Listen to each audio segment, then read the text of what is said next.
Hey guys, good morning, happy Monday, another gorgeous cloudy day out there. Got Mr. Casey here working on place. As you can see, I continue to flip the the pet cots upside down because there's something about these pet cots that wig him out. He doesn't want any parts of them.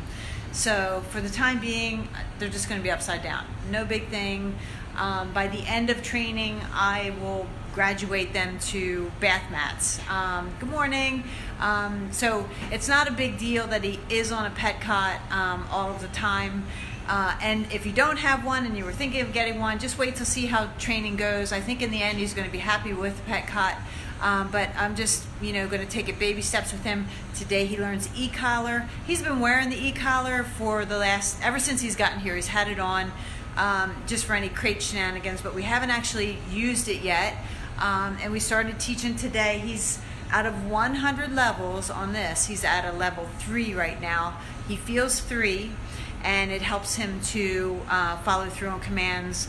It kind of like it's a tap on the shoulder, like, hey, focus. Because there's a lot of distractions, even down in my basement. There's a lot going on.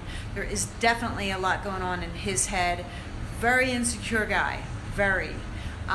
So just teaching him the basics, what this feels like, pairing it with his kibble, because that seems to help. He feels the sensation, right? And it's not painful. Like, humans can't even feel level 3, but he sees the remote in my hand. He sees a camera in his face.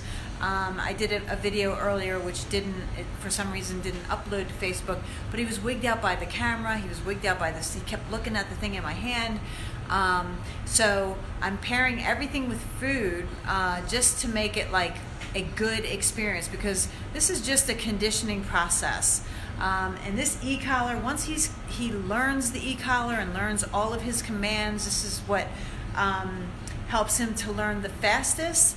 Cuts through all the distractions and the noise in the head, helps the dog focus so that they can start to understand when I feel that sensation and it's paired with a command, he'll start to learn his vocabulary, and that's how he's going to learn.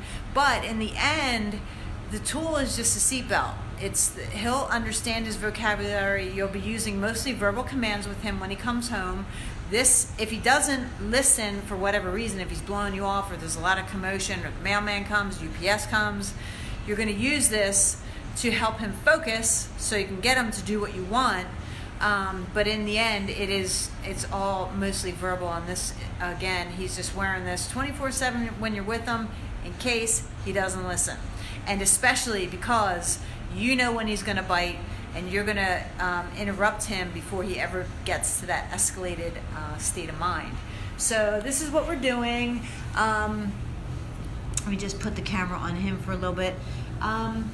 That's kind of it. We'll be doing this all day. For the rest of his training session this morning, he had a very nice walk today. He's doing, really nicely on walk. The prong collar is helping. I will be pairing the prong with the e-collar on walks too, just to help him focus even more. And we will learn all these skills when you come back for training, and also when I come back to your place and drop him off. That's kind of it, guys. I hope you have a great rest of the day. Let me show you this guy up close. He's a super sweetheart, doing really well in his crate overnight, not giving me any problems, not showing any indication of biting, which is awesome. We love it. And I hope you guys have a good